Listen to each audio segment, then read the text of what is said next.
Patriots of Éire. There's no doubt about it.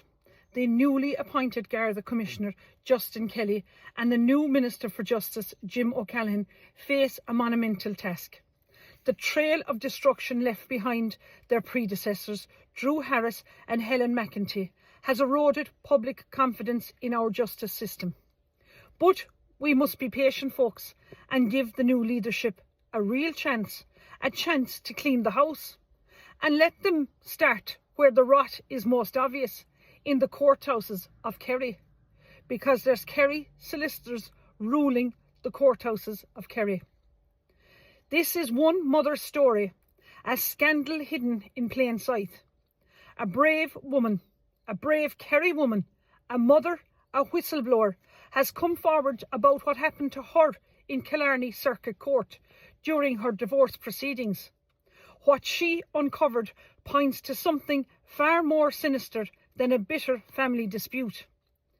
It suggests the existence of a shadow banking system involving Irish Life, certain legal professionals, and disturbingly sitting members of the judiciary.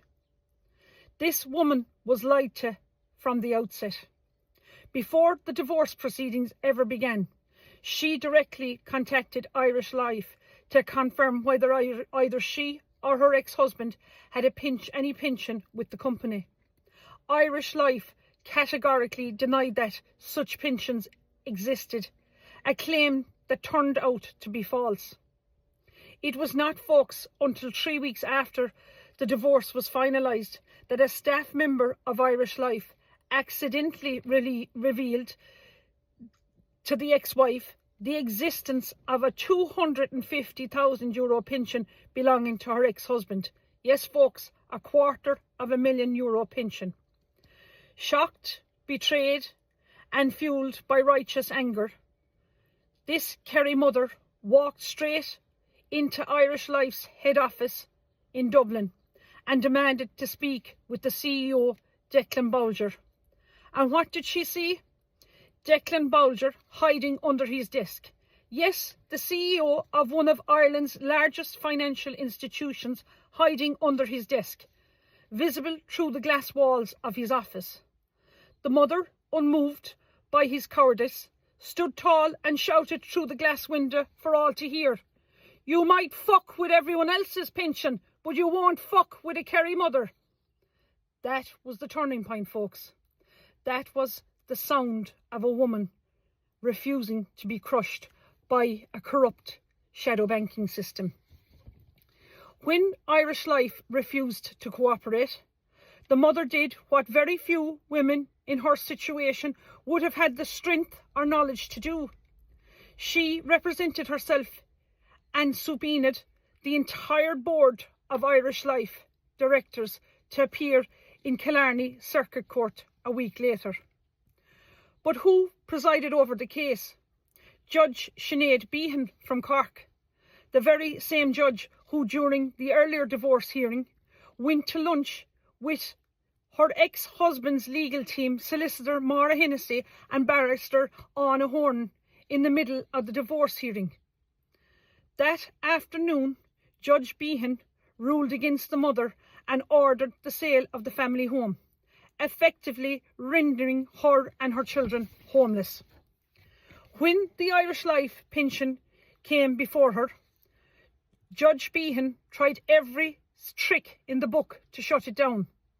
The mother, representing herself, was subjected to outright hostility, screamed at in the court by Judge Sinead Behan with commands like "stand up, sit down, shut up."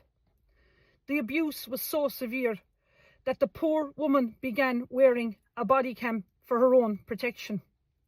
To make matters worse, Tralee Court Services failed to include her affidavit of service in the official file, a technical omission that could have had the case struck out, only because the mother, the Kerry woman, had a copy did the case proceed.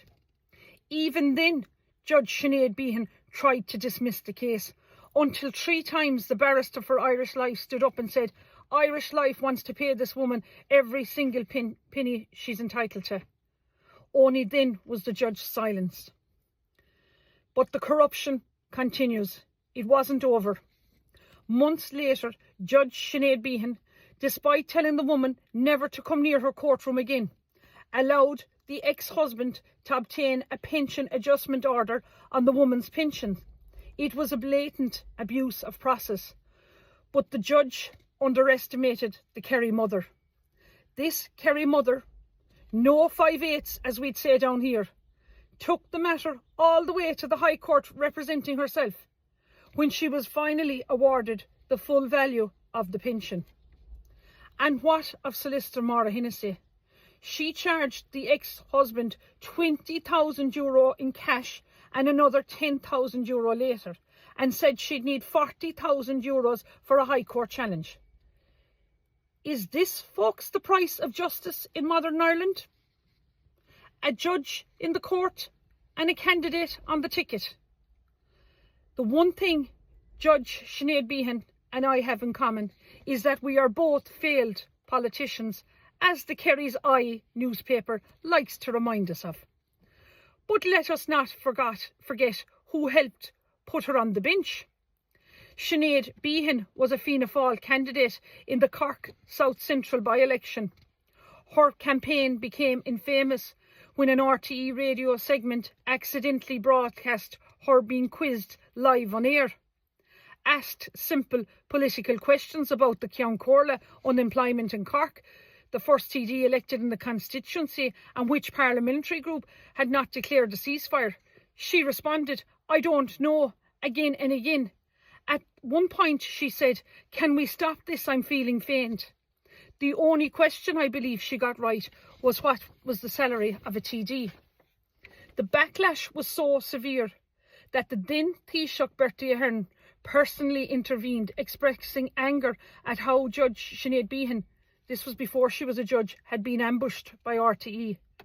Fianna Fáil sources accused the broadcaster of unethical behaviour and threatened a complaint to the Broadcasting Complaints Commission. But the damage was done. She lost the election.